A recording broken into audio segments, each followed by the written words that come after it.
Well, odds are you're way too young to remember World War II, but you've no doubt heard stories of the Dolittle raid. America was still reeling from the Japanese attack at Pearl Harbor, and many military leaders felt they had to do something to prove. Now, this was basically a suicide mission, really, to bomb Japan from the air, something Japan had said couldn't happen, but it did happen. And most of the U.S. servicemen involved survived. Just one of them is alive today, Richard Cole, who's 101. He recently shared his story with me on a stop in Waco, and he has quite a story to tell. December 7th, 1941, a date which will live in infamy. It was the day this country was launched into World War II, a dark day. And when the smoke cleared, America was hungry for revenge. 4 months later, and U.S. leaders were ready with a plan to do something Japan's emperor said couldn't happen: bomb Tokyo. It was a suicide mission, really. 16 B-25 bombers were to launch from an aircraft carrier, never before attempted, drop bombs in and around Tokyo, something thought impossible, and land safely in China, highly unlikely.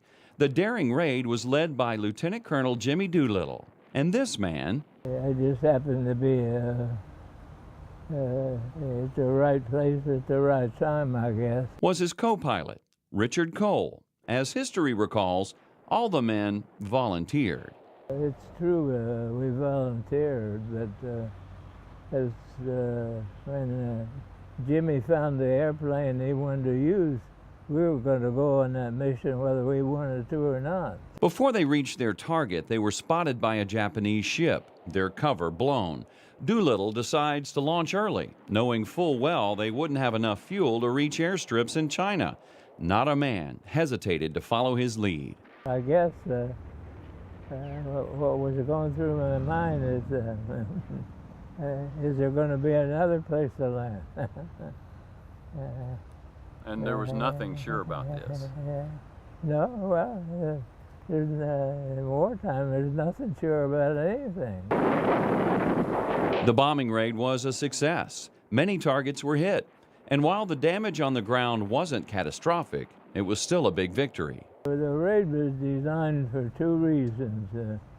One was to let the Japanese people know that their leaders weren't being truthful with them when they thought that they or told them that the island couldn't be struck by air. And the other reason was that for morale purposes. And we did that.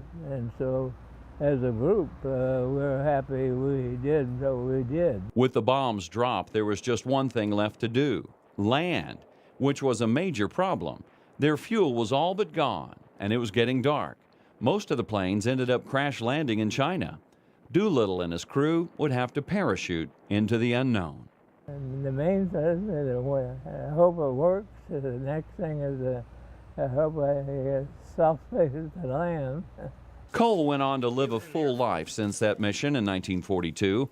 He's greeted like a true war hero just about everywhere he goes, something the old flyboy doesn't really care about. He'd much rather see the youth of today honor what he fought so bravely for.